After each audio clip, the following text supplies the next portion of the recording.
Isang mapagpalang pagkakataon po ulit na makasama kayo, mga kapuso. Ako po si Liala at sa Soul Tales, naniniwala tayong bawat puso ay may kwento. Sabi nila, ang kabutihan ay parang isang kandila, kayang magbigay liwanag kahit sa pinakamadilim na sulok. Pero paano kung ang isang munting pag-aalay ng kabutihan ang siya mismong maging mitya ng apoy na susunog sa iyong mundo? Sinasabi ko na nga ba, anoong katangahan na naman to, Ayla?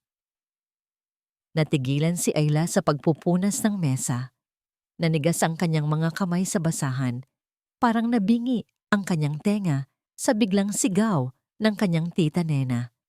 Nakaturo ang nanginginig na daliri nito sa isang mesang bakante na maliban sa isang tasang walang laman at platitong may ilang barya. Ang mesang inupuan ng lalaking kanina lang ay tahimik na nagkape sa isang sulok. Ang lalaking mukhang pagod. Ang lalaking may malulungkot na mata. Ang lalaking binigyan niya ng libreng kape. Tita, halos pabulong na, sabi ni Ayla. Pero hindi pinakinggan ni Nena ang kanyang mahinang tinig. Ang mga mata nito ay nag-aapoy sa galit. Ito ang parehong mga mata na minsan ay tumingin sa kanya ng may awa. Noong mga panahong ulila na sila ng kanyang lola at walang matakbuhan. Ito ang tita na kumupkop sa kanila. Ang nagbigay sa kanya ng trabaho dito sa kapihan ni Nena. Ang nagsabing, pamilya tayo rito, magtutulungan tayo. Ngayon, ang pamilyang iyon ay parang isang hukom na handa siyang sentensyahan. Sa harap ng mga natitirang customer na nagpapanggap na hindi nakikinig, naramdaman ni Ayla ang pag-init ng kanyang mga pisngi. Ang hiya. Nakita ni Aling Marites. Halos isitsit na, sabi ni Nena. Lumapit ito sa counter kung saan nakatayo si Ayla. Alam mo ba kung anong chismis ang kakalat sa buong barangay? Na itong kapihan ni Nena, pugad na ng mga pulubi. Paano na ang mga turista? Paano na ang ratings natin online? Tita, uhaw lang po yung tao. Isang tasa lang naman po. Isang tasa? Sumiklab ang galit ni Nena. Ayla, hindi yan tungkol sa isang tasa ng kape. Tungkol to sa imahe ng negosyo natin. Pinaghirapan to ng tito mo. Bawat pader, bawat silya dito. Pawis niya yan. At ikaw, sisirain mo lang sa isang tasang libreng kape sa kung sinong hampas lupa. Hindi na nakasagot si Ayla. Tumagos sa puso niya ang bawat salita. Ang pagbanggit sa kanyang yumaong tito na siyang laging nagsasabi sa kanya na maging mabait sa kapwa ay parang isang sampal. Bakit parang kasalanan ang maging mabait? Sa gitna ng tensyon, may natapong kape sa counter mula sa paggaspas ng kamay ni Nena. Walang imik, kinuha ni Ayla ang basahan. Dahan-dahan niyang pinunasan ang maitim na mantsa, kahit pa nanginginig ang sarili niyang mga kamay. Isang maliit na kilos ng pag-aayos sa isang mundong biglang gumuho. Nakita ni Nena ang ginawa niya. Tila mas lalo itong nagalit sa kanyang katahimikan. Huminga ito ng malalim. Tila sinusubukang kumalma. Pero ang lamig sa boses nito nang magsalita ulit ay mas nakakakilabot pa sa sigaw. Makinig ka sa akin, Ayla. Itinigil ni Ayla ang pagpupunas. Dahan-dahan siyang nag-angat ng tingin. Sa susunod na makita ko pa yang pulubing yan dito. Nagbaba ng tingin si Ayla. Hindi kayang salubungin ang mga mata ng kanyang tiyahin. Hindi lang kape ang mawawala sa kanya. Humigpit ang hawak ni Ayla sa basahan. Pati ikaw, mawawala sa pamamahala ko. Buong gabi, pinanlamigan ng sikmura si Ayla. Ang banta ng kanyang tita Nena ay umaling-awngaw sa maliit nilang bahay. Mas malakas pa sa ubo ng kanyang lola na natutulog sa katabing silid. Pamamahala. Isang salitang tila rehas na bakal na biglang bumakod sa kanyang mundo. Hindi lang ito trabaho, ito ang kanilang buhay. Ang gamot ni lola. Ang kaunting ipon para sa bigas. Kinabukasan, pumasok si Ayla sa kapihan na may bigat sa dibdib. Bawat tunog ng kampana sa pinto ay nagpapakaba sa kanya. Inaasahan na niya, pero kinatatakutan pa rin ang pagdating ng lalaking may malulungkot na mata. At dumating nga siya, sa parehong oras, sa parehong mesa sa sulok, sa parehong tahimik na paraan. Tumingin si Ayla sa kanyang tita Nena na nasa counter, nagkukunwaring abala sa pagsusuma ng mga resibo. Ramdam ni Ayla ang matalim na titig nito kahit hindi siya nakatingin.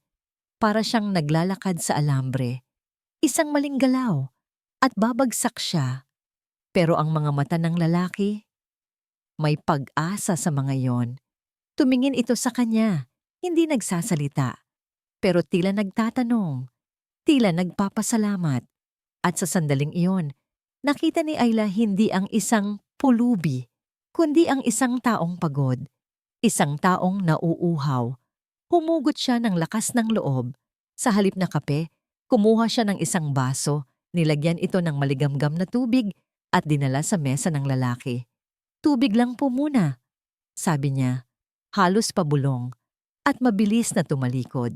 Isang maliit na pagsuway, isang maliit na paninindigan.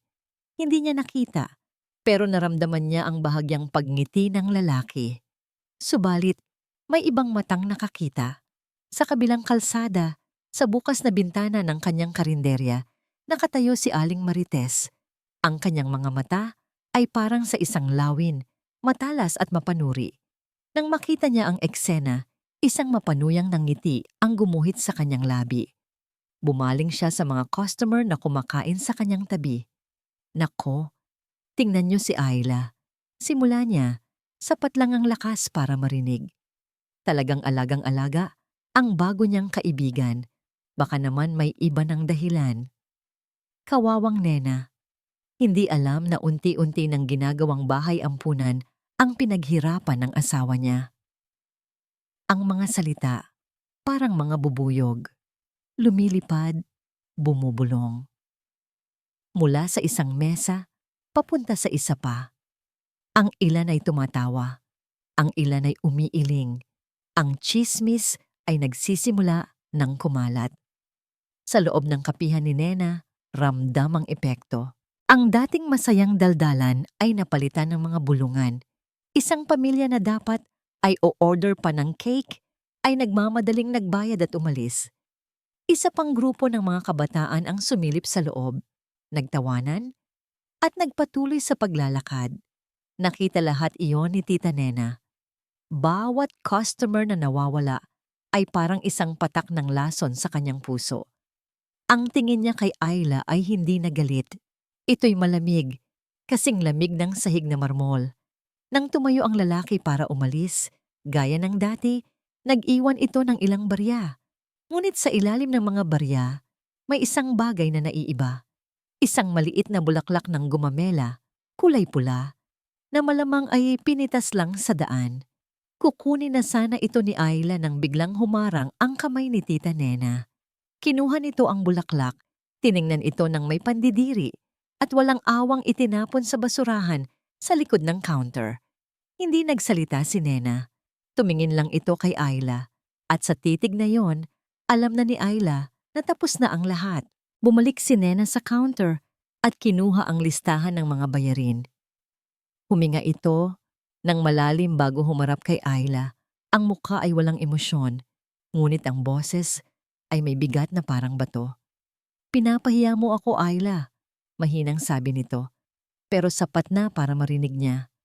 "Pinapahiya mo ang alaala ng tito mo." Tumigil ito sandali. "Mamili ka." Ang dalawang salitang yon, "mamili ka," ay parang kulog na yumanig sa buong pagkatao ni Ayla. Hindi yun isang tanong, iyon ay isang hatol. "Tita, pakiusap." Nagsimulang mabasag ang boses ni Ayla. "Hindi ko po intensyon na bigyan kayo ng kahihiyan. Pero yan ang ginagawa mo," sagot ni Nena. Hindi na napigilan ang pagtaas ng kanyang boses. Tumayo siya mula sa counter at hinarap ang pamangkin. Ang ilang customer na natitira ay nagkunwaring hindi nakikita ang nagbabadyang komprontasyon, pero ang kanilang mga tainga ay nakatutok sa bawat salita. Tita, ang utang na loob ko sa inyo, hinding-hindi ko po makakalimutan yon. Umiiyak na, sabi ni Ayla. Kayo po ang sumalo sa amin ni Lola nung wala na kaming ibang malapitan. Pero ano, Ayla? May pero pa? Ang utang na loob, walang pero. Ang pagtulong po sa kapwa, hindi po ba yun ang laging sinasabi sa atin ni Tito? Sa pagbanggit sa kanyang yumaong asawa, isang kislap ng sakit ang dumaan sa mga mata ni Nena. Bago ito napalitan ulit ng tigas, tumingin siya sa litrato ng kanyang tito na nakangiting nakasabit sa pader. Wala na ang tito mo, Ayla, at wala na rin tayo sa panahon na puro puso lang ang pinapairal. Praktikal na ang buhay ngayon. Bawat customer na umaalis dahil sa ginagawa mo, bawas yon sa pambayad natin sa kuryente, sa tubig, sa renta. Bawas yon sa pambili ng gamot ng lola mo. Ang huling mga salita ay parang suntok sa sikmura ni Ayla. Ginamit ng kanyang tiyahin ang kahinaan niya laban sa kanya, ang pagmamahalan niya sa kanyang lola. Kaya ngayon, Ayla, sa harap ko mamimili ka, mariing sabi ni Nena. Itataboy mo ang lalaking yan sa susunod na pagbalik niya o ikaw ang lalabas sa pintuan na yan at hinding-hindi ka nababalik. Natahimik ang buong kapihan. Ang tanging maririnig ay ang ugong ng aircon at ang tibok ng puso ni Ayla sa kanyang dibdib.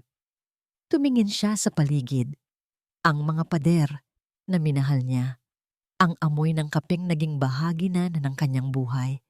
Ang litrato ng kanyang tito na parang nakatingin sa kanya, nangungusap. Ano kaya ang sasabihin nito kung nabubuhay siya? Sa gitna ng kanyang pag-iisip, tumunog ang kampana sa pinto. Kasabay ng pagpasok ng malamig na hangin ay ang figura ni Mateo. Para siyang isang multo mula sa nakaraan na biglang nagkatawang tao sa gitna ng kasalukuyang problema. Ang kanyang pagdating sa eksaktong sandaling iyon ay tila isang malupit na biro ng tadhana. Nanigas ang lalahat. Ang mga customer ay napatingin sa kanya, tapos kay Ayla, tapos kay Nena. Si Tita Nena ay ngumisi. Isang ngiting mapait at puno ng tagumpay. Tila sinasabing, ayan, tingnan natin ngayon ang tapang mo. Itinuon niya ang kanyang mga mata kay Ayla. Ang tingin ay matalim na parang kutsilyo. Ano na? Sabi niya. Ang boses ay malamig na parang yelo, pero sapat ang lakas para marinig ng lahat. Paalisin mo siya.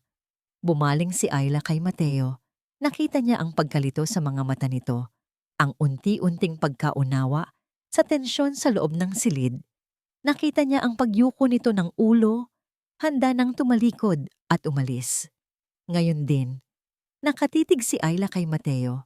Sa isang iglap, hindi niya nakita ang isang estranghero, kundi ang refleksyon ng sarili niya. Isang taong pagod, hinuhusgahan, at naghahanap lang ng kaunting espasyo sa mundo. Ang mga salita ng kanyang tita ay umuulit sa kanyang isip. Paalisin mo siya. Huminga ng malalim si Ayla.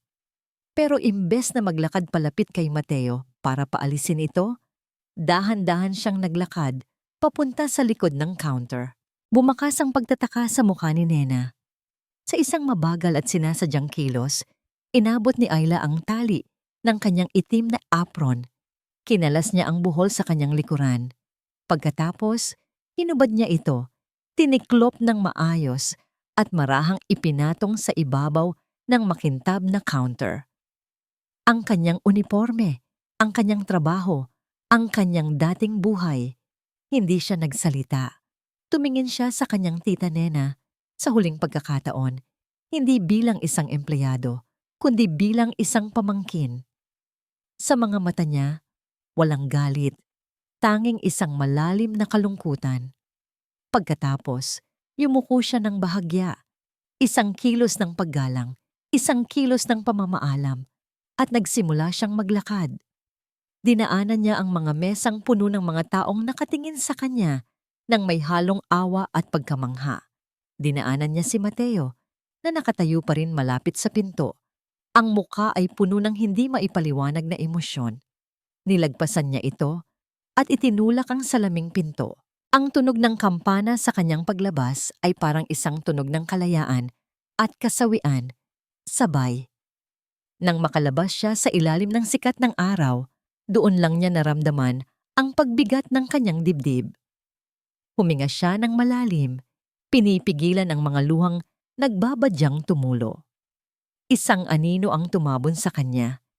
Hindi niya kailangang lumingon para malaman kung sino ito. Sumunod pala sa kanya si Mateo. Walang nagsalita sa kanila.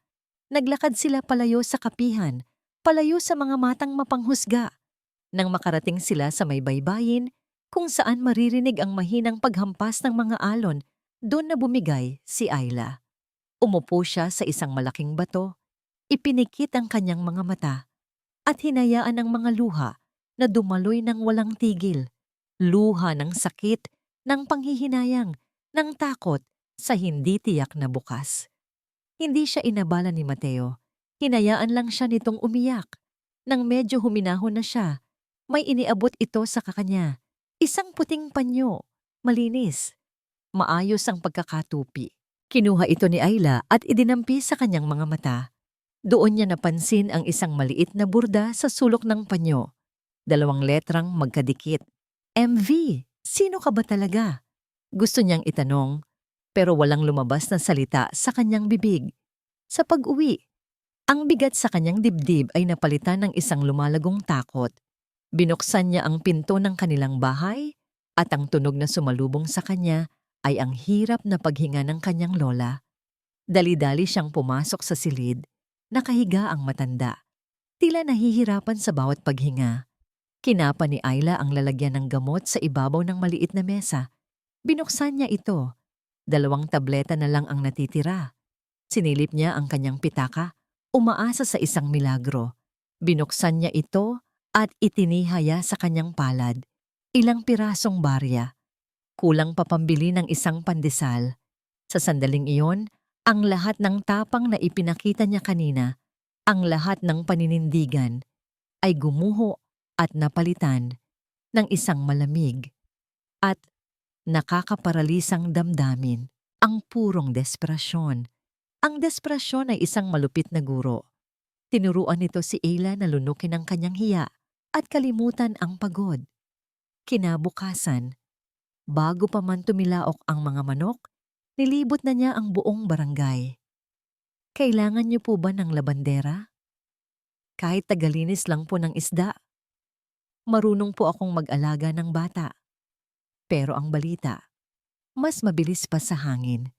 Ang kwento ng kanyang pag-alis sa kapihan ni Nena ay may iba't ibang bersyon na at si Aling Marites na ang nagdagdag ng kulay sa bawat isa. Para sa karamihan, si Ayla ay ang pamangking walang utang na loob, pinalayas dahil sa katigasan ng ulo. Pasensya na, Hija. Wala kaming bakante. Nako, baka magdala ka lang ng malas dito. Ang bawat pagtanggi ay isang maliliit na karayom na tumutusok sa kanyang puso. Sa huli, sa palengke, may isang matandang tindera ng gulay na naawa sa kanya. Sige, tulungan mo akong magbuhat ng mga kaing na ito. Bibigyan kita ng pangkain niyo mamaya. Hindi pera ang bayad, kundi ilang pirasong gulay at kaunting bigas. Tinanggap ito ni Ayla nang may pasasalamat na halos ikaluha niya. Doon nagsimula ang kanyang bagong routine. Araw-araw, gumigising siya sa dilim, nag-iiwan ng pagkain para sa kanyang lola, at nagtutungo sa palengke o sa daungan, naghahanap ng kahit anong trabahong pagkakakitaan ng bawat barya. Nagbuhat siya ng mabibigat na timba ng isda. Nagkuskos siya ng mga sahig na malansa. Hinugasan niya ang pinagkainan ng iba. At sa gitna ng lahat ng ito, palaging nandoon ang isang anino. Si Mateo. Hindi ito lumalapit. Hindi ito nagsasalita. Pero nakikita siya ni Ayla. Nakaupo sa isang bangko sa malayo, nagmamasid, isang umaga. Pagkatapos niyang magbuhat ng mga paninda, pagbalik niya sa kanyang pwesto, ay may nakita siyang isang supot ng pandesal na nakasabit sa kanyang bag. Alam niyang galing ito kay Mateo. Isang hapon, Habang naglalabas siya ng mga damit sa pampublikong poso, bigla siyang inabutan ng ulan. Pagtingala niya, may isang payong na nakasandal sa pader malapit sa kanya, na wala naman doon kanina. Mga maliliit na kilos, mga tahimik na pag-aalaga, iyon ang naging kanilang lengguwahe. Sa mga panahong pakiramdam ni Ayla, ay nag-iisa siya sa buong mundo. Ang mga munting bagay na yon mula kay Mateo ang nagsasabi sa kanyang may nakakakita pa rin sa kanya. Isang dapit hapon, pagod na pagod si Ayla. Umupo siya sa may baybayin, pinapanood ang paglubog ng araw. Napansin niya si Mateo sa di kalayuan. Nakaupo rin, may hawak na isang maliit na kwaderno at lapis. Dahil sa pagod at sa hindi maipaliwanag na pagtitiwala, nilapitan niya ito. Hindi lumingon si Mateo, pero alam niyang naramdaman nito ang kanyang pagdating. Sumilip si Ayla sa kanyang ginuguhit. Hindi mga bahay, hindi mga gusali. Ang iginuguhit ni Mateo ay ang mukha ng mga mangingisda, ang mga kulubot sa kanilang noo, ang pagod sa kanilang mga mata, ang ngiti sa kanilang mga labi. Bawat linya, bawat guhit ay puno ng emosyon at pag-unawa. Iginuhit niya sila na may dignidad. Magaling kang gumuhit, mahinang sabi ni Ayla. Tumingin si Mateo sa kanya sa unang pagkakataon. Nang malapitan, may ngiti sa kanyang mga mata, pero malungkot pa rin. Dati, mga pangarap ang ginuguhit ko, sabi niya. Ngayon, sinusubukan kong iguhit ang katotohanan. Natahimik sila, sabay na pinanood ang huling piraso ng araw na lumubog sa dagat. Sa pag-uwi, mas gumaan ang pakiramdam ni Ayla.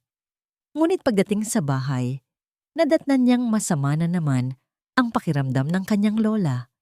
Naubos na talaga ang gamot. Ang perang naipon niya sa buong linggo, kulang na kulang pa rin. Napaupo siya sa labas ng kanilang maliit na bahay, sa ilalim ng isang dimim na ilaw, tinitingnan ang iilang baryang nasa kanyang palad. Doon bumalik ang desperasyon. Doon bumalik ang mga luha. Hindi niya namalayan ang isang matandang lalaki na papalapit sa kanya. Ito si Mang Lito, ang kapitan ng kanilang barangay. Isang taong kilala sa pagiging makatarungan. Ayla Hija, tawag nito sa kanya. Nagulat si Ayla at dali-daling pinunasan ng kanyang mga luha. Mang Lito, kayo po pala. Tumango ang matanda. Ang mga mata ay puno ng pag-unawa. Nakikita ko ang mga pinagdadaanan mo, ang hirap at ang pagsisikap mo. Yumuko lang si Ayla. Narinig ko magaling kang magluto ng sabaw. Ang sabi ng mga mangingisda, ang luto mo raw lasang bahay. Patuloy ni Mang Lito. Nag-angat ng tingin si Ayla. Nagtataka. Ngumiti ang kapitan. May isang pwesto na bakante sa paparating na fiesta. Maliit lang, pero sapat na para makapagsimula. Tinitigan niya si Ayla. Interesado ka? Ang alok ni Mang Lito ay parang isang sinag ng liwanag sa madilim na silid. Walang pag-aalinlangan, tinanggap ito ni Ayla. Opo, Mang Lito, interesado po ako. Maraming salamat po. Ang pag-asa ay isang malakas na panggatong. Kinabukasan, ang pagod ni Ayla ay napalitan ng determinasyon. Kinuha niya ang lahat ng kanyang naipon, ang bawat baryang pinaghirapan niya, at nagtungo sa palengke. Hindi para sa gamot, kundi para sa mga sangkap. Isang sugal. Kailangan niyang palaguin ang kaunting perang ito para mabili ang gamot ni Lola. Sa isang maliit na espasyo sa likod bahay nila, sa ilalim ng isang bubong na yero, sinimulan niyang ihanda ang lahat. Ginamit niya ang lumang kaldero na pamana pa ng kanyang ina at ang sikretong recipe ng sabaw ng isda ng kanyang lola. Isang gabi, habang abala siya sa paghihimay ng luya, biglang bumuhos ang malakas na ulan. Ang tunog ng patak sa yero ay nakakabingi. Kasabay ng kulog at kidlat, isang anino ang sumilong sa kanyang munting kusina. Mateo? Bulong ni Ayla, hindi nagulat. Basang-basa ang damit nito, pero ang mga mata ay nakatuon sa kanyang ginagawa. Fiesta na pala sa Sabado, sabi ni Mateo, ang unang buong pangungusap na sinabi nito sa kanya sa loob ng maraming araw. Tumango si Ayla. Sugal, sabi niya habang patuloy sa paghiwa. Sana manalo. Umupo si Mateo sa isang lumang kahoy na bangko. Sa unang pagkakataon, nagkaroon sila ng pagkakataong mag-usap ng walang mga matang nakatingin. Tanging ang ulan lang ang kanilang saksi. Noong araw, nagtayo ako para sa isang fiesta. Biglang sabi ni Mateo, ang boses ay mahina. Isang malaking arko, maganda, makulay, lahat ay humanga. Napahinto si Ayla sa ginagawa at tiningnan siya. Pero ang mga materyales na ginamit, hindi matibay, minadali, para makatipid. Alam ko, pero wala akong ginawa. Sunod lang ako sa utos, nagbuntong hininga ito. Isang linggo pagkatapos ng fiesta, bumagsak ang arko dahil sa hangin. Mabuti na lang, walang nasaktan. Pero, paano kung meron? Tumingin si Mateo sa kanyang mga palad. Ako si Mateo Valdez. Pag-amin niya, isa akong arkitekto. O, dati akong arkitekto. Dahil sa proyektong yon, nasira ang pangalan ko. Hindi ako nakasuhan, pero alam ng lahat na nagpabaya ako. Ang mga pamilyang dapat sanang titira sa housing project na kasunod noon, nawalan sila ng tiwala. Nawalan sila ng bahay. Ngayon, naiintindihan na ni Ayla ang bigat sa mga balikat ni Mateo. Ang lungkot sa kanyang mga mata. Hindi ito isang pulubi. Ito ay isang taong biktima ng sarili niyang pagkakamali. Isang taong pinarurusahan ang sarili. Kaya ako nandito, patuloy ni Mateo. Iniwan ko ang lahat. Gusto kong malaman kung paano mabuhay nang walang pangalan, walang yaman. Gusto kong maramdaman ulit ang bigat ng bawat barya. Hindi kasalanan ng magkamali, Mateo. Mahinang sabi ni Ayla. Umiling si Mateo. Kasalanan ang malaman na may mali, pero wala kang ginawa. Hinaplos niya ang kanyang mga palad na ngayon ay may kalyo na. Itong mga kamay na to, dating gumuguhit ng mga pangarap. Ngayon, gusto ko lang matutong magtayo ulit. Ang kanilang pag-uusap ay pinutol ng isang matinis na boses mula sa labas ng kanilang bakod. Aba-aba, tingnan mo nga naman ang nagaganap dito. Si Aling Marites, may hawak na malaking payong, nakatayo sa labas, ang muka ay nakangisi. Malamang ay pauwi ito mula sa kanyang karinderya. Ayan na, nagsama na ang tinakwil at ang impostor. Sabi niya, ang boses ay sadyang nilakasan para marinig ng mga kapitbahay na sumisilip na sa kanilang mga bintana. Humarap siya kay Ayla, ang nangiti ay puno ng lason. Tingnan natin kung may bibili sa luto ng isang malas. Ang araw ng piyesta ay dumating na may kasamang kaba at pag-asa. Ang pwesto ni Ayla ay nasa dulo ng hilera ng mga tindahan, maliit at simple. Isang mahabang mesa na tinakpan ng oilcloth, isang malaking kaldero ng sabaw na nakasalang sa uling, at isang sulat kamay na karatulang nagsasabing, "Sabaw ni Lola, pampainit ng sikmura." Sa kabilang banda, ang pwesto ni Aling Marites ay enggrande. Makukulay na banderitas, kumikinang na mga ilaw, at dalawang malalaking banner na may litrato ng kanyang mga putahe. Ang lakas ng tugtog mula sa kanyang pwesto ay tila sinasadyang para tabunan ang anumang ingay na magmumula sa iba. Sa simula, ang mga salita ni Aling Marites ay tila isang sumpa.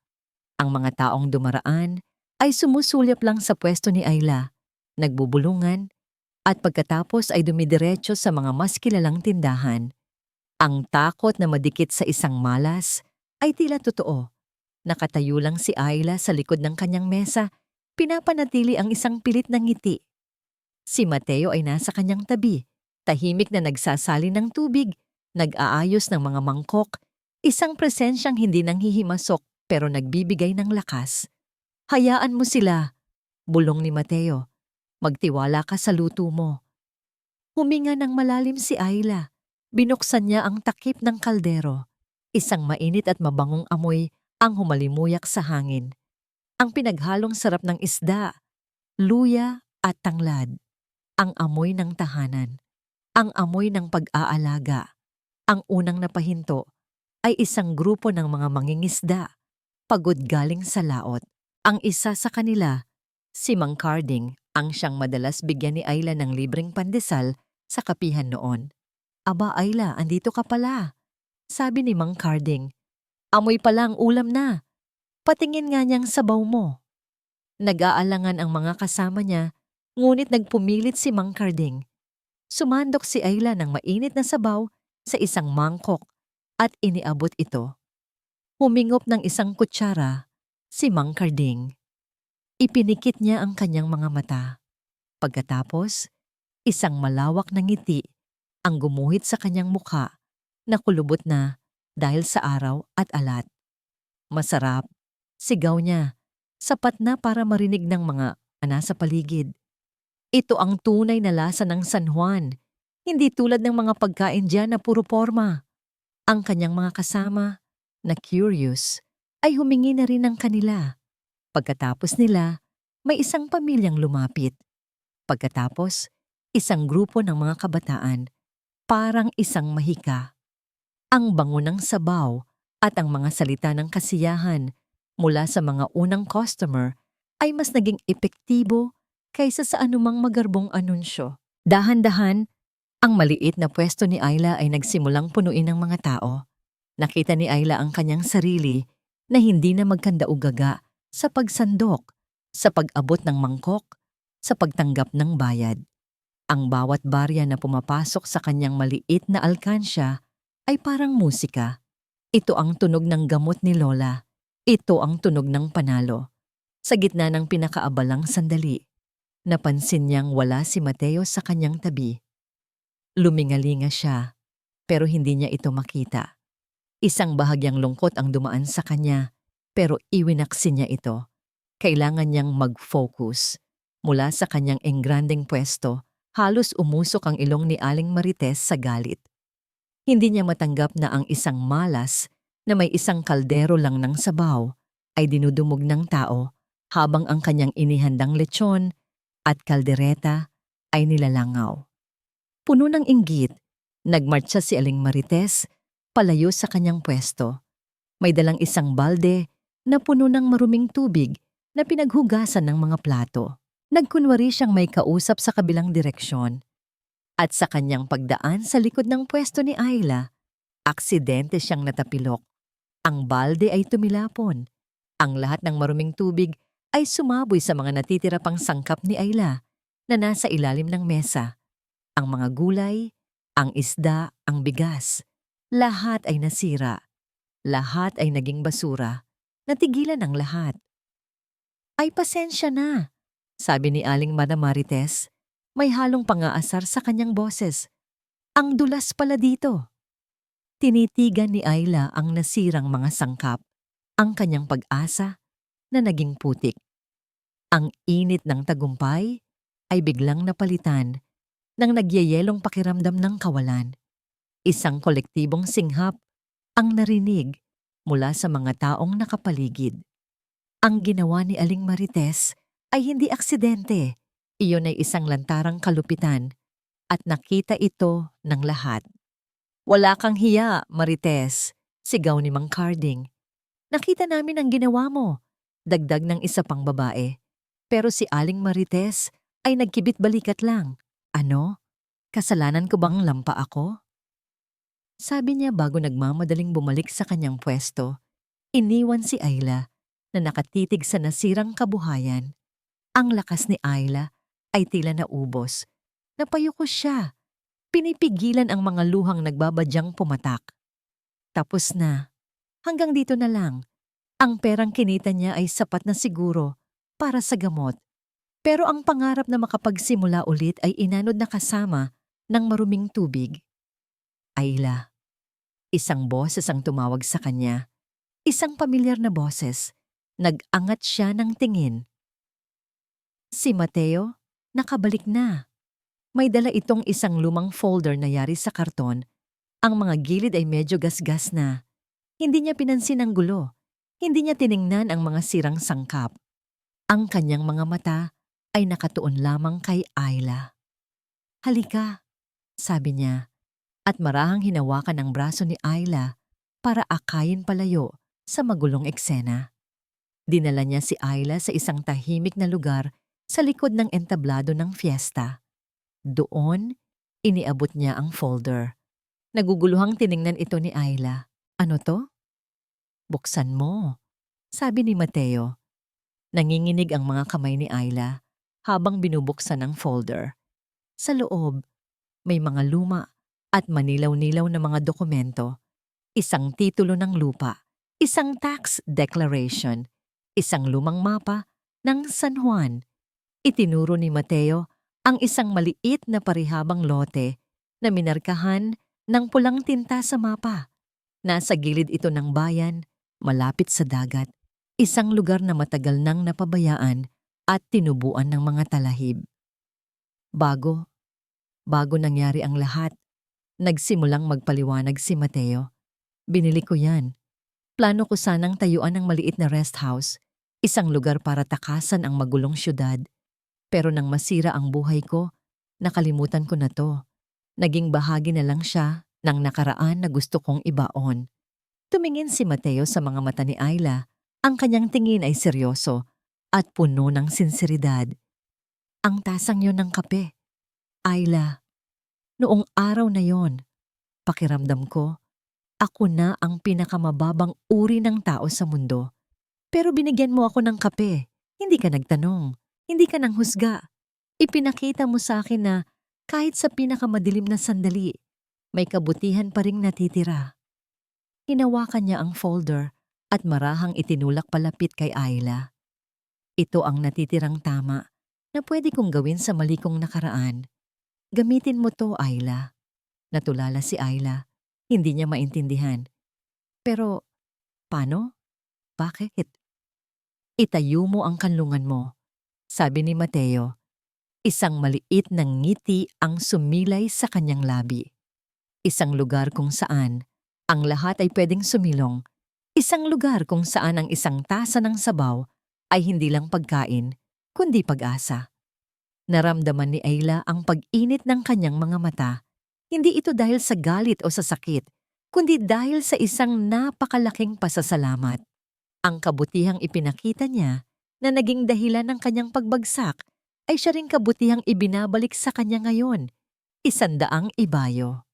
Mula sa di kalayuan, sa likod ng isang poste, may isang taong tahimik na nanonood. Si Tita Nena. Narinig niya ang usapan. Nakita niya ang pag-abot ng mga dokumento. Nakita niya ang luha sa mga mata ng kanyang pamangkin. Sa kanyang mukha, walang bakas ng galit o inggit. Tanging isang purong pagkamangha at isang unti-unting lumalaking anino ng pagsisisi.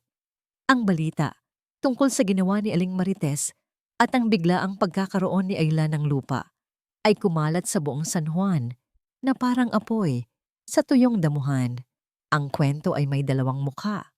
Ang isa ay puno ng galit sa kawalang hiyaan ni Marites at ang isa naman ay puno ng paghanga sa misteryosong kabutihan ni Mateo. Kinabukasan, dinala ni Mateo si Ayla sa mismong lote.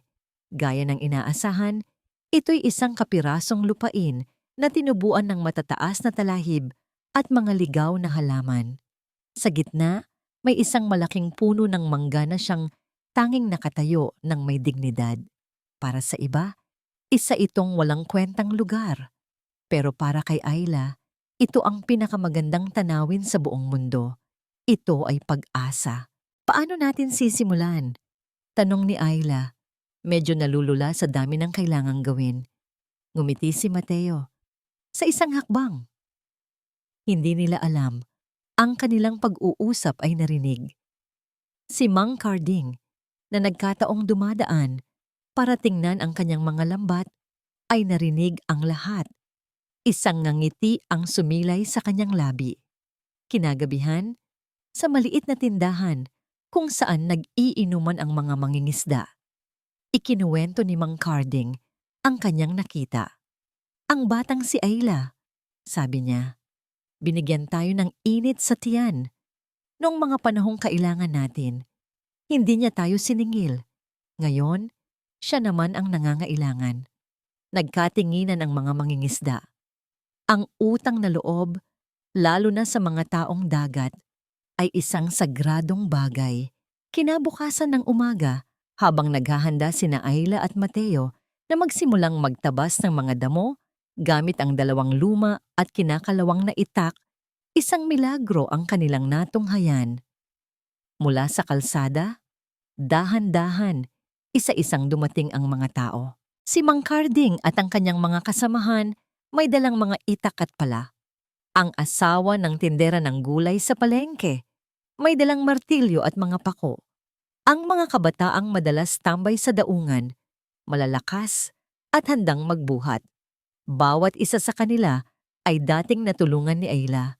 Sa isang paraan o sa iba pa. Isang ngiti, isang libreng pandesal, isang mainit na sabaw. Mukhang kailangan nyo ng tulong, sabi ni Mang Carding, na parang ito ang pinakaordinaryong bagay sa mundo. Naiyak si Ayla, hindi sa lungkot, kundi sa purong pasasalamat. Ang dating tahimik na lote ay napuno ng buhay, ang tawanan, ng tunog ng mga martilyo at lagari. Ang bayanihan, isang salitang madalas na lang mabasa sa mga libro, ay biglang nagkatawang tao sa kanilang harapan. Si Mateo, gamit ang kanyang kaalaman bilang arkitekto, ang naging utak ng lahat. Gumuhit siya ng plano sa isang pirasong karton. Isang simpleng istruktura na gawa sa kawayan at nipa, bukas at mahangin. Ipinakita niya sa mga mangingisda kung paano itatayo ang mga pundasyon para maging matibay laban sa hangin ng dagat. Ang dating mga kamay na gumuguhit ng mga skyscraper ay ngayon masayang nag-aabot ng mga pako at kahoy. Habang nagtatrabaho ang lahat, isa pang bisita ang dumating. Ang lola ni Ayla, inaalalayan ng isang kapitbahay. Kahit mahina pa, ipinilit niyang pumunta. Umupo siya sa ilalim ng puno ng mangga at habang pinapanood ang mga taong nagtatayo, ang kanyang mga kamay ay abala sa paglalala ng mga dahon ng niyog para gawing palamuti. Ito ang kanyang munting ambag. Ang kanlungan ay unti-unting nabubuo, hindi lang gawa sa kahoy at kawayan, kundi gawa sa pasasalamat at pagtutulungan. Ngunit sa kalagitnaan ng masayang paggawa, isang sasakyan ng munisipyo ang huminto sa tapat ng lote. Bumaba ang isang unipormadong lalaki, may dalang clipboard. Ang kanyang mukha ay seryoso.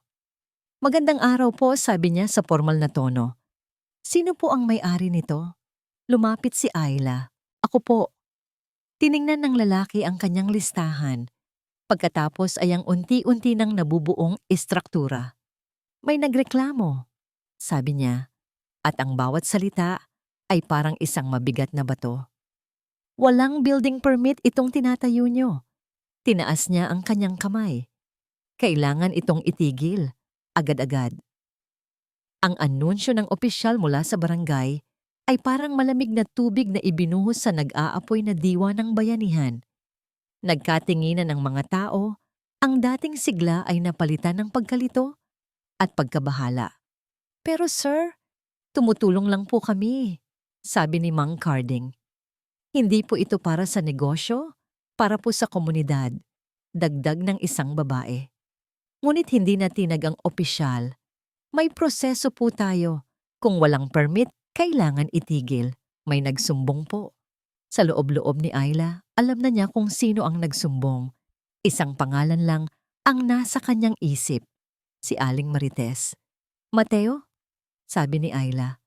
Ang kanyang boses ay tila nauubusan ng lakas. "Ano ang gagawin natin?" Hinawakan ni Mateo ang kanyang balikat. "Huwag kang mag-alala, Ayla.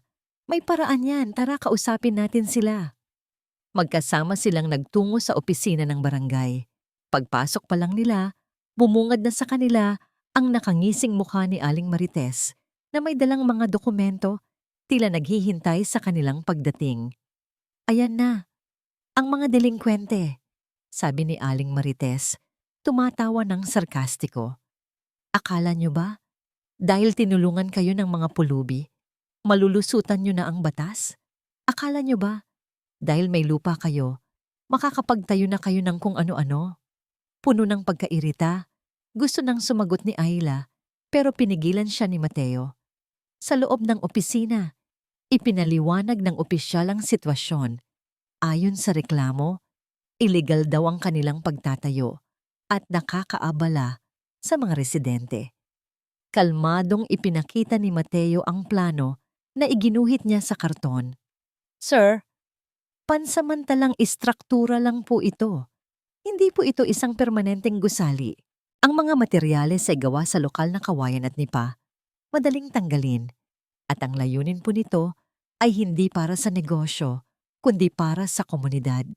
Idinagdag ni Ayla, gusto po namin magtayo ng isang kanlungan, isang lugar kung saan ang mga mangingisda, ang mga mahihirap, ay makakakain ng mainit na sabaw sa murang halaga o kahit libre kung wala silang pambayad. Isang lugar kung saan sila makakapahinga bago at pagkatapos ng trabaho. Nag-aalangan ang opisyal. Alam niya ang tungkol sa mga tsismis, pero alam din niya ang reputasyon ni Ayla at ang kabutihan ng mga taong dagat. Doon na pumasok si Mang Lito kasama ang ilang matatandang mangingisda na nakikinig sa labas. Sir, ako po ang kapitan ng barangay na to, sabi ni Mang Lito. Alam ko ang puso ng batang yan. Alam ko ang hirap ng aming mga mangingisda.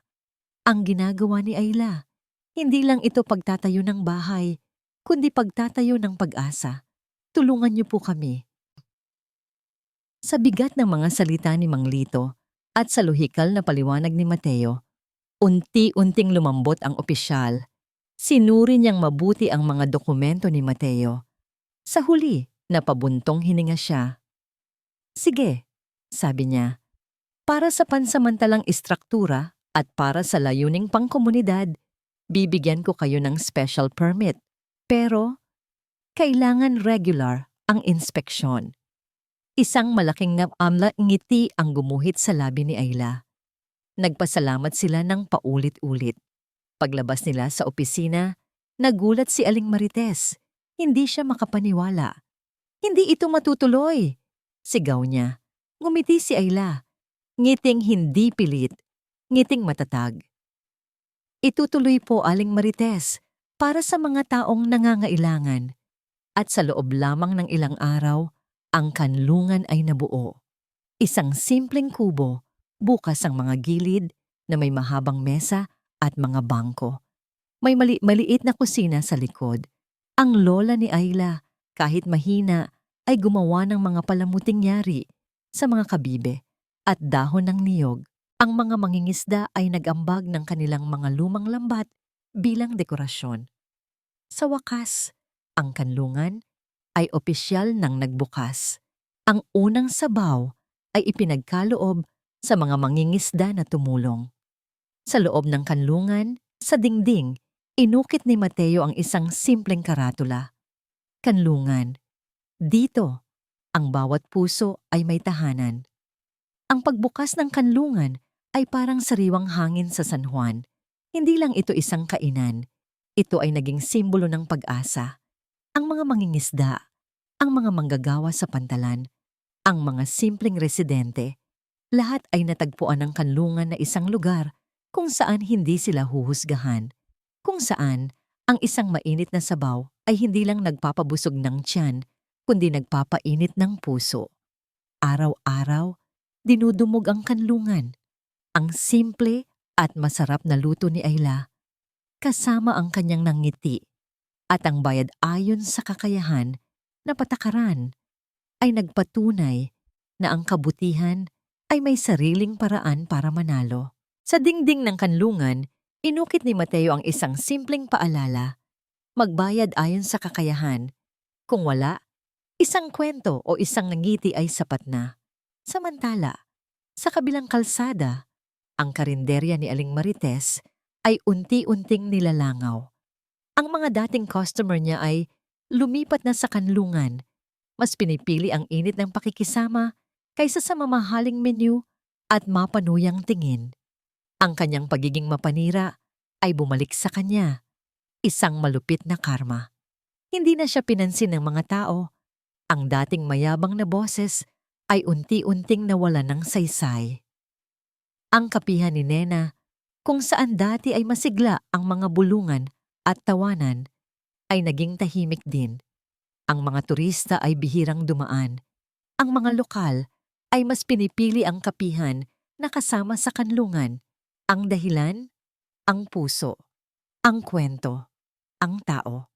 Isang gabi, habang nagliligpit si Ayla at Mateo sa kanlungan, may isang itim na kotse ang huminto sa labas.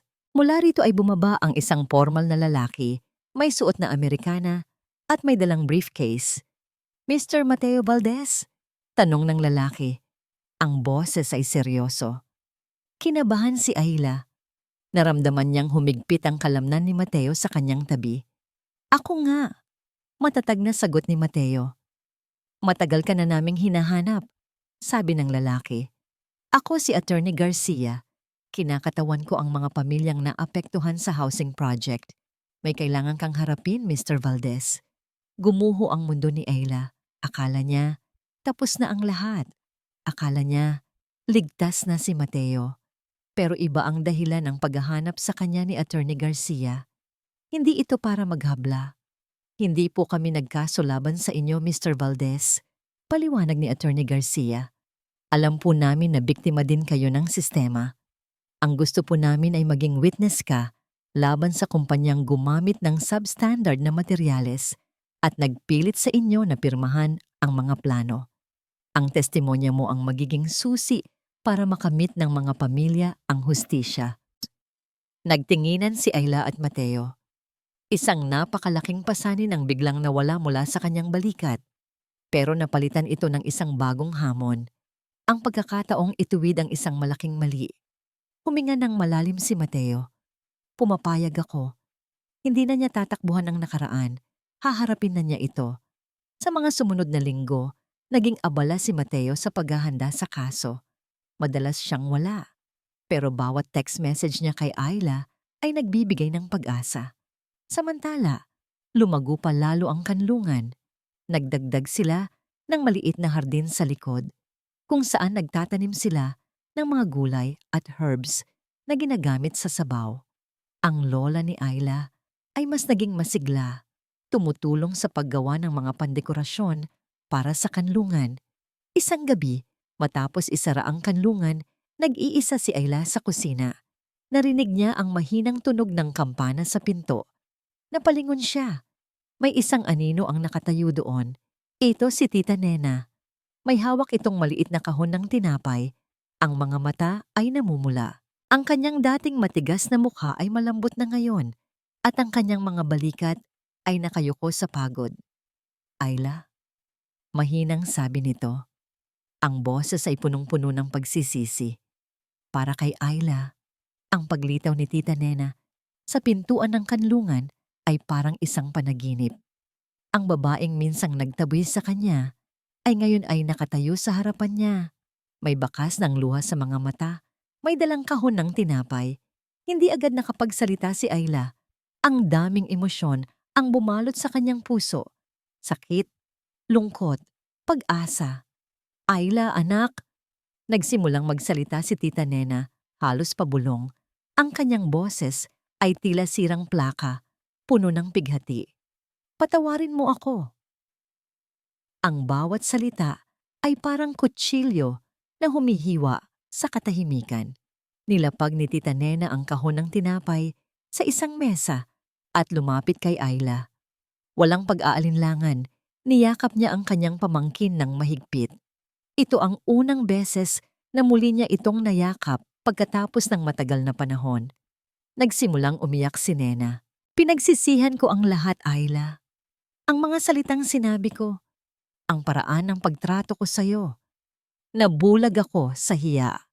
Nabulag ako sa takot na mawala ang lahat ng pinaghirapan namin ng tito mo. Haplos-haplos ni Ayla ang likod ng kanyang tita. Ang sarili niyang mga luha ay nagsisimula na ring dumaloy. Ang init ng yakap ay unti-unting nagpapagaling sa sugat sa kanyang puso. Ang pagpapatawad ay hindi madali, lalo na kung ang sugat ay malalim. Pero nakita niya ang tunay na pagsisisi sa mata ng kanyang tita. Tita! Ang boses ni Ayla ay halos hindi marinig. Pinapatawad ko po kayo. Sa mga salitang iyon, pakiramdam ni Nena ay may malaking batong inalis sa kanyang dibdib. Humihikbi pa rin siya, pero may ngiti na sa kanyang labi. Ilang linggo ang lumipas. Ang kanlungan ay naging masigla. Dumating ang balita mula kay Mateo. Tapos na ang kaso. Nanalo sila. Ang kumpanyang salarin ay mapaparusahan at ang mga biktima ay makakakuha ng hustisya. Hindi bumalik si Mateo sa buhay niya bilang isang kilalang arkitekto. Hindi niya hinabol ang dati niyang yaman. Pinili niyang manatili sa San Juan, masaya sa simpleng buhay at sa pagiging bahagi ng kanlungan. Tumulong siya sa pag-aalaga ng hardin, nagtayo ng mga bagong upuan, at minsan ay nagkukwento ng mga aral sa buhay sa mga bata. Isang hapon, habang nagkakape si Tita Nena at Ayla sa kanlungan, may biglang iminungkahi si Nena. Ayla, alam kong masaya ka na rito sa kanlungan, sabi niya, may pag-aalinlangan sa boses. Pero kung gusto mo, pwede nating pagsamahin ang kapihan ni Nena at ang kanlungan. Nagulat si Ayla. Ito ang gusto ng tito mo, patuloy ni Nena, tumitingin sa litrato ng kanyang asawa na ngayon ay inilipat na sa kakanlungan. Isang lugar na may puso, isang lugar para sa lahat, hindi para sa hiya, hindi para sa pera. Ngumiti si Ayla. Ito ang pinakamagandang regalo na matatanggap niya. Ang pagkakaisa ng pamilya, ang pagpapatuloy ng pangarap ng kanyang tito. Kinabukasan, nagsimula silang magplano. Ang dating kapihan ni Nena ay magiging isang extension ng kanlungan na may bagong pangalan, Kapihan sa Kanlungan. Dito, ang kape ay masarap, ang kwento ay totoo, at ang bawat isa ay welcome. Isang dapit hapon, habang lumulubog ang araw, nakatayo si Ayla at Mateo sa may labas ng kanlungan. Pinapanood nila ang mga mangingisda na umuuwi. May dalang huling-huli ng araw. Salamat sa kape, sabi ni Mateo. Ang ngiti ay totoo. Ang kanyang mga mata ay hindi na malungkot. Ngumiti si Ayla. Salamat sa pagtitiwala. Hinawakan ni Mateo ang kamay ni Ayla. Hindi ito isang matinding pag-ibig na bumabaha sa damdamin, kundi isang tahimik at matatag na pagmamahalan na nabuo sa mga pagsubok, sa kabutihan, at sa pag-asa. Sabay silang tumingin sa dagat, sa araw na unti-unting lumulubog. Isang bagong bukang liwayway ang naghihintay. Isang taon ang lumipas. Ang kanlungan ay naging masigla at lumago. Ang bawat kawayan at nipa ay sumasaksi sa mga kwento ng pagbabago. Ang dating bakanting lote ay naging isang buhay na patunay na ang kabutihan, kapag itinanim ng may pagmamahal, ay namumunga ng sagana. Ang kapihan sa kanlungan ay hindi lang isang karaniwang kainan. Ito ay naging puso ng komunidad. Doon nagtitipon ng mga mangingisda pagkatapos ng kanilang huling-huli. Nagpapalitan ng kwento habang humihigop ng mainit na kape. Doon nagbabasa ng dyaryo ang mga matatanda at doon nag-aaral ang mga bata sa ilalim ng payong ng puno ng mangga. Si Ayla, hindi na ang dating tahimik at sunod-sunurang pamangkin. Siya na ngayon ang Ayla na may matatag na paninindigan, ang ate Ayla ng barangay. Nagbibigay siya ng payo, nakikinig sa mga problema, at laging may mainit na sabaw at ngiti para sa lahat. Ang mga luha ng nakaraan ay naging pataba sa kanyang kaluluwa. Ginawa siyang mas matibay, mas maunawain. Nahanap niya ang kanyang kapayapaan sa paglilingkod sa kapwa, sa pagbibigay ng pangalawang pagkakataon sa mga taong tulad niya ay minsang nawalan ng pag-asa. Ang lola ni Ayla, sa tulong ng regular na gamot at ng pagmamahal ng kanyang apo at ng buong komunidad, ay mas malakas na ngayon. Madalas na itong nakaupo sa hardin sa likod ng kanlungan, naglalala ng mga basket at masayang nakikipagkwentuhan sa mga dumaraan. Si Mateo naman, ang dating arkitektong inaanod ng pagsisisi, ay naging hardinero ng kanlungan. Ang kanyang mga kamay, na minsan ay gumuguhit ng mga gusaling pangkomersyo, ay masaya ngayong nagtatanim ng mga halamang gamot at gulay. Nakita niya ang kanyang pagtubos, hindi sa malalaking proyekto, kundi sa maliliit na dahon na lumalago sa hardin. Sa bawat halamang lumalaki, pakiramdam niya ay lumalago din ang kanyang pag-asa. Ang kanyang kapayapaan ay matatagpuan sa lupa, sa sikat ng araw, at sa simpleng kasiyahan ng pagiging bahagi ng isang bagay na totoo. Si Tita Nena, sa kanyang sariling paglalakbay ng pagtubos, ay masaya na ngayong namamahala sa kapihan sa kanlungan. Ang kanyang dating takot sa hiya at pagkalugi ay napalitan ng pagmamalaki sa kanyang pamangkin at sa kanilang ipinaglalaban. Nakita niya ang tunay na kahulugan ng legacy ng kanyang asawa, hindi lang sa mga pader ng isang kapihan, kundi sa pusong ibinubuhos sa bawat tasa ng kape. Isang maagang umaga, habang ang araw ay dahan-dahang sumisikat sa ibabaw ng dagat, naglalakad si Ayla sa hardin. Nakita niya si Mateo na abala sa pagdidilig ng mga halaman.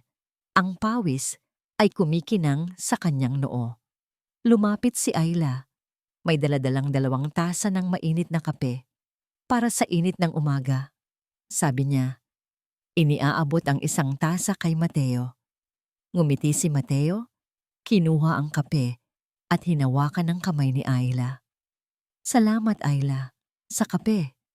At sa pangalawang pagkakataon, tumango si Ayla, ang kanyang mga mata ay nagniningning sa sikat ng araw. Ang kanilang kwento na nagsimula sa 1 tasa ng kape at isang simpleng kilos ng kabutihan ay nagpatunay na ang pagpapatawad ay posible, ang pagtubos ay kayang abutin, at ang pag-asa ay laging nandoon, tulad ng bukang liwayway na laging dumarating pagkatapos ng pinakamadilim na gabi. Sa kanlungan, natagpuan nila ang isang tahanan. Sa isa't isa, natagpuan nila ang kapayapaan.